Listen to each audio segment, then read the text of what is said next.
بسم الله الرحمن الرحيم.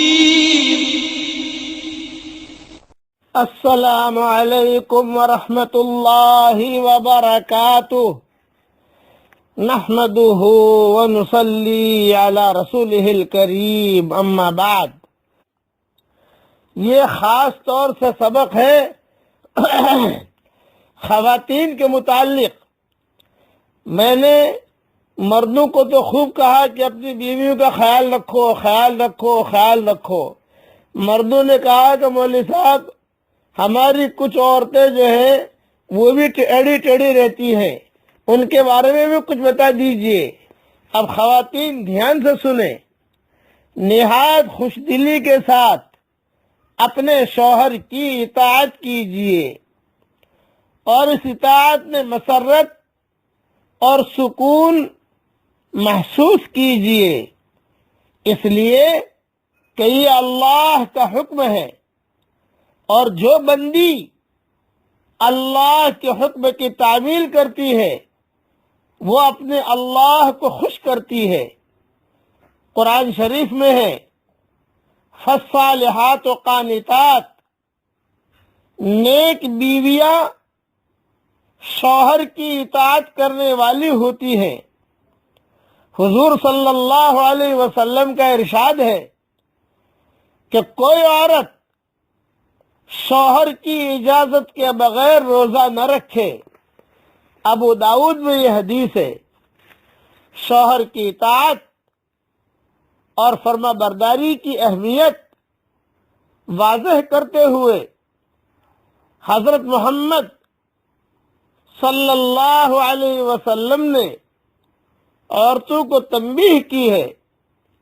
دو قسم کے آدمی وہ ہیں جن کی نمازیں ان کے سروں سے اونچی نہیں اٹھتی.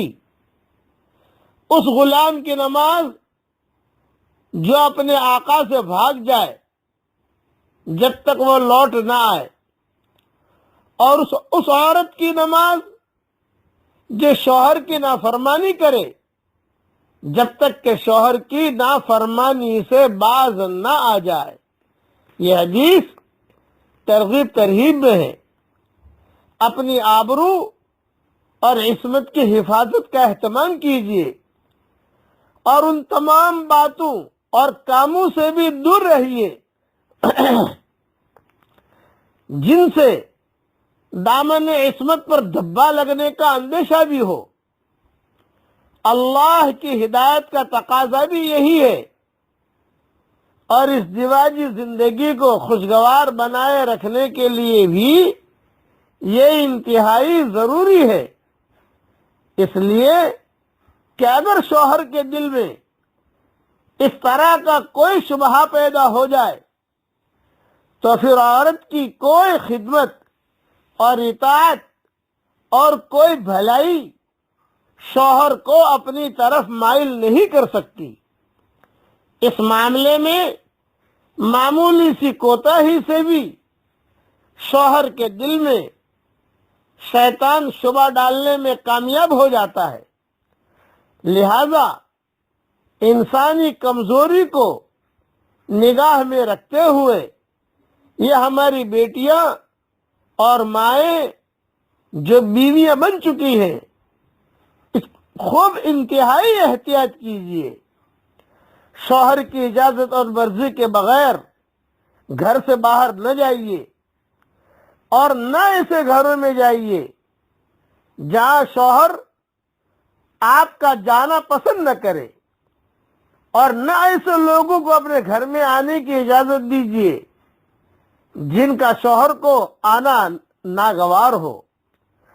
حدیث شریف میں ہے عورت جب 5 وقت کی نماز پڑھے، اپنی آبرو کی حفاظت کرے، اپنے شوہر کی فرما بردار رہے، تو وہ جنت میں جس دروازے سے چاہے داخل ہو جائے. یہ حدیث ترغیب ترہیب میں ہے. یہ میں نے مختصر خواتین کے لیے کہہ دیا. بھئی تمہاری بہت سائڈ میں نے لی اور شوہروں کو بہت کہا. اب جو ہے یہ آپ کو کہتا ہوں کہ آپ کو اپنے شوہر کے ساتھ کیسا رہنا چاہیے، اس کے متعلق انشاءاللہ کل یہ مضمون تھوڑا سا اور الگ طریقے سے بیان کروں گا۔ اب پڑھ لیجئے میرے ساتھ، سبحان اللہ و بحمدہ عدد خلقہ و رضا نفسہ و زینت عرشہ و مداد کلماتہ۔ اللہ تعالی ہم سب سے راضی ہو جائے، آمین۔ والسلام علیکم ورحمۃ اللہ وبرکاتہ، وآخر دعوانا ان الحمد للہ رب العالمین۔